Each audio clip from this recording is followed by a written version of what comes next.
நம்ம சேனலில் நான் ஏற்கனவே சொல்லியிருந்தேன் இந்த கருப்புளுந்து பொடியை நான் சீக்கிரமாக அப்லோட் பண்ணுறேன்னு. எங்கள் அம்மாட்ட கேட்டேன், அம்மா கருப்புளுந்து பொடியை நம்மளோட சப்ஸ்கிரைபருக்கு காமிக்கணும்னு சொல்லியிருந்தேன். எங்கள் அம்மா வந்துட்டு சரி ஓகே, உனக்கு நான் கருப்புளுந்து பொடியை நான் அதுக்கு போடுறேன், நீ அப்படியே வீடியோ எடுத்துக்கோன்னு சொல்லிட்டாங்க. சரி, இந்த மாதிரி ஏர்டைன் கட்டையில் போட்டு வச்சுக்கோங்க. இதை எப்படி செய்யலாங்கிறது பார்த்தலாம். 1/2 கிலோ கருப்புளுந்து இரும்பு கடாயில் போட்டுக்கோங்க.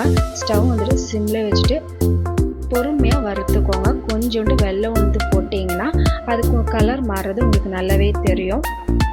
கருப்புளுந்து 1/2 கிலோ போட்டிங்கன்னா கருப்பு கவுனி அரிசி 1/2 கிலோ ஆட் பண்ணிக்கோங்க.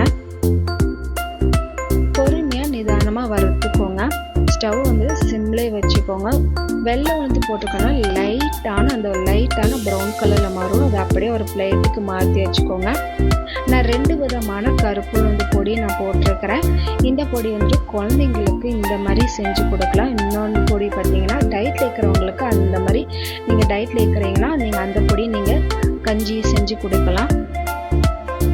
அடுத்து பார்த்தீங்கன்னா ஒரு பிளேட்டுக்கு மாற்றிட்டு அதே கடாயில் பார்த்தீங்கன்னா கருப்பு கவுனி அரிசி ஆட் பண்ணிக்கோங்க.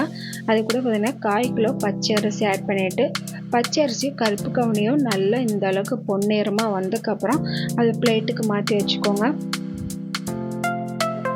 இந்த 3 பொருளும் கம்ப்ளீட்டாக ஆறுனதுக்கப்புறம் நீங்கள் மிஷினில் கொடுத்து நல்லா அரைச்சி வச்சுக்கோங்க. நான் என்னோடய வீடியோவுக்காக நான் மிக்சியில் போட்டு உங்களுக்கு அரைச்சி காட்டுறேன்.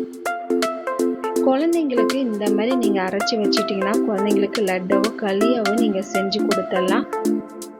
நம்ம சேனலில் நான் ஏற்கனவே இந்த பொடி வச்சு நான் எப்படி களி செய்கிறேங்கிறத நம்ம போட்டிருக்கோம். நீங்கள் நம்ம சேனலில் போய் பார்த்தீங்கன்னா உங்களுக்கு தெரியும். இந்த மாதிரி அரைச்சி வச்சுட்டு செஞ்சு கொடுத்து பாருங்கள், செம்மையாக இருக்கும். தேங்க்யூ.